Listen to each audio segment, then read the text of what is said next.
novamente, agora com a aula de história. Nós vamos ver agora histórias por meio das imagens. O que significa isso? A história contada através de gravuras, através de pintura, através de fotos, não é verdade? Com esses meios é que a gente sabe como foi, o que aconteceu no passado, por que aquilo aconteceu, como era antes e como está hoje. Então, como é que a gente vai conseguir saber como era a esplanada antes? Só através de fotos ou gravuras que os antepassados deixaram para a gente que está hoje, atualmente, saber como era a esplanada. A mesma coisa são vocês. Como é que vocês sabem como é que vocês eram quando tinha 1 ano? Só quando a mamãe mostra uma foto para vocês, não é verdade? Como era a casa de vocês quando vocês nasceram e como é a casa de vocês hoje. Vocês só sabem através de fotos. Como era o Brasil antes, a gente só vai saber através dos quadros, das fotos, das gravuras que existem lá nos museus.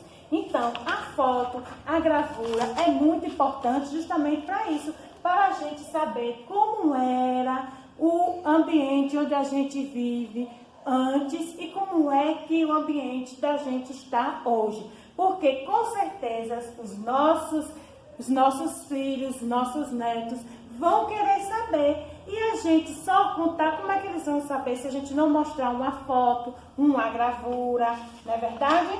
Aqui, olha, tem uma foto no livro de vocês, na página 10, tem uma foto de uma família mostrando aqui como era a história deles. E já tem aqui uma foto da menina mais atual. Lógico que hoje as fotos estão mais modernas, né? Porque são tiradas através das câmeras digitais, do celular. E antes não tinha câmera. Antes eram pintados, entendeu? As câmeras eram câmeras antigas.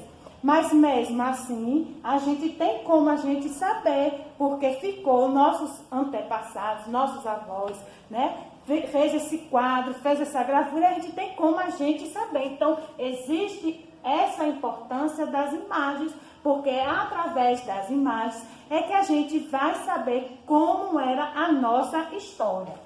Os lugares de memória coletiva. É muito importante a gente saber como eram os lugares quando a gente já chegou. Será que já era desse jeito?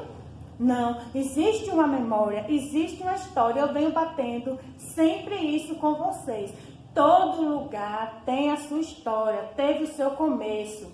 Na rua aqui da escola, é Rua Tenente Siqueira Campos. Será que vocês já se perguntaram por que será que essa rua tem esse nome?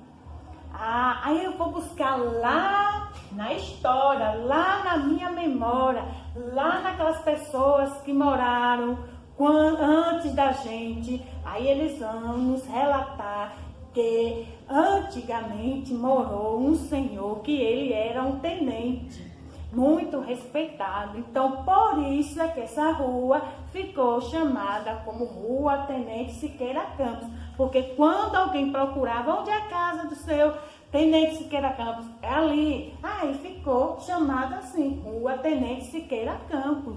A mesma coisa, por que será que Esplanada tem esse nome? Aí eu tenho que ir buscar lá na história, lá na memória, lá nas gravuras, lá nos livros, para me relatar por que Esplanada tem esse nome.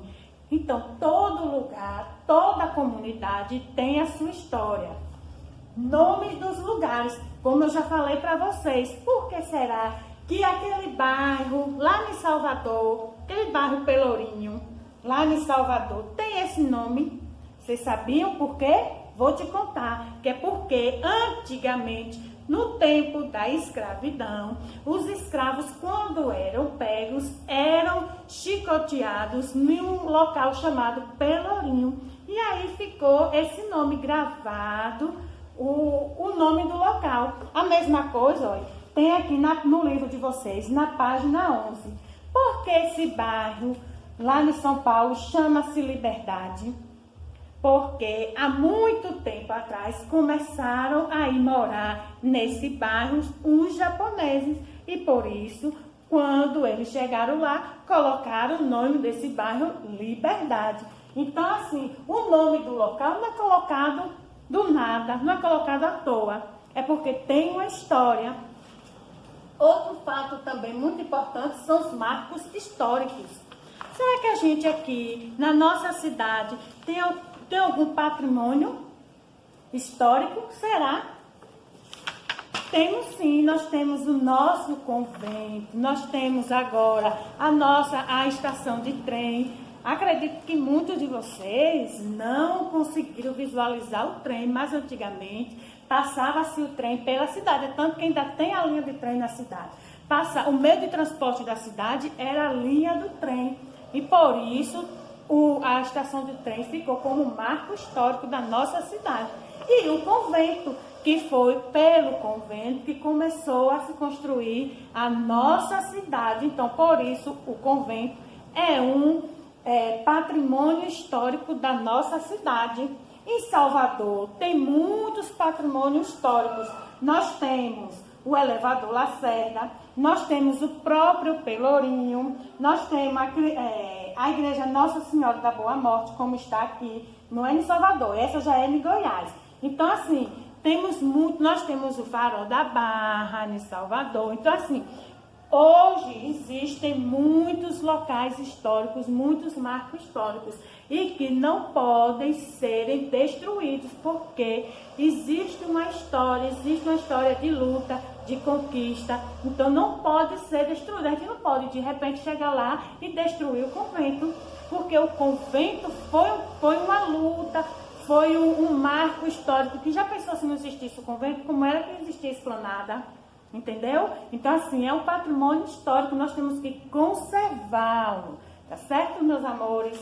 Então, assim, vimos que toda a história precisa ter a imagem, para que se possa as pessoas estarem sempre relembrando, senão vai ficar na memória e algum tempo a gente vai esquecer. É igual a gente, quando a gente é pequenininho, se a gente não tirar pelo menos uma foto, como é que a gente vai lembrar quando eu tinha 1 ano? Como era quando eu tinha 1 ano?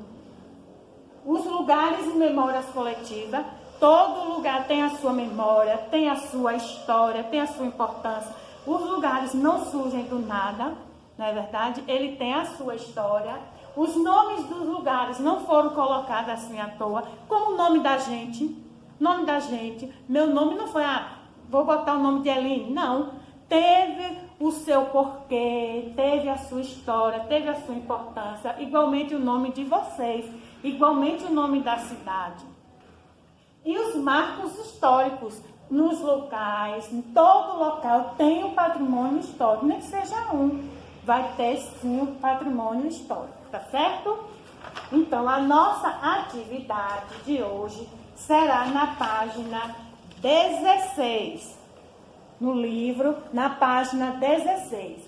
Respondam qualquer dúvida, você pergunte lá no privado da prova, certo?